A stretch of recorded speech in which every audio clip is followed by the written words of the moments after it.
biggest updates to Android ever. So I'm gonna start with Android 17, just because every year, updates to Android get smaller and smaller and more incremental. So I was really curious to see what they were gonna get so hyped about. This year, it's not a visual redesign, but there are some added features, and then there's some Gemini stuff sprinkled on top.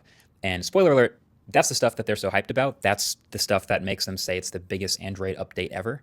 I'll have some thoughts. We'll get to that. But a couple neat things in Android. The Gemini interface is redesigned to look a little different, a little sparklier, but also briefly very blurred around the edges before it sharpens up.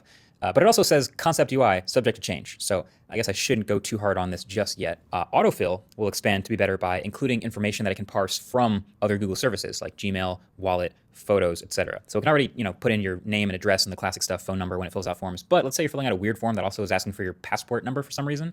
Well, if you have a photo of your passport in Google Photos, it can actually pull that out and automatically paste it in there without you having to go to Photos, find the picture, and then go back and forth. So that's nice. And then there's also some new creator tools to be built directly into Android, like more image processing compatibility so that it matches what we see coming from iPhones, and cutting you out and letting you talk over whatever's on your screen, which is a super popular format that we've seen all over Instagram and TikTok. So you can do that now built into Android. But then they also showed us this new Smart Enhance for photos and videos, I believe, that can, in their own words, reveal breathtaking detail and clarity that you didn't even know could be there. And then they showed a before and after going from this to this. And Jesus Christ, just no.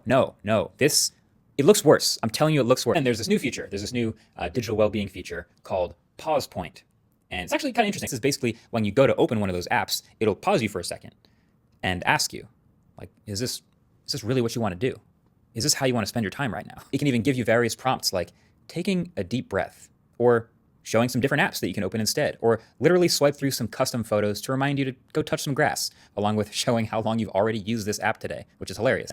It's interesting. Gemini Intelligence lets you do 5 things that you haven't been able to properly do before, like Rambler. So, when you're dictating a message, which I do all the time, and then you ramble while dictating that message, which I also do all the time, Rambler is a new feature that fixes you. So let's say that your wife asks you how much you enjoyed her dinner, and you say, it's a bit dry. Actually, no, wait, I love it. I've never had canned beans like this in my life. This will no longer type out your entire inner monologue. It'll smartly realize what you're trying to say, or at least that's what Google claims. I'll be the test of that.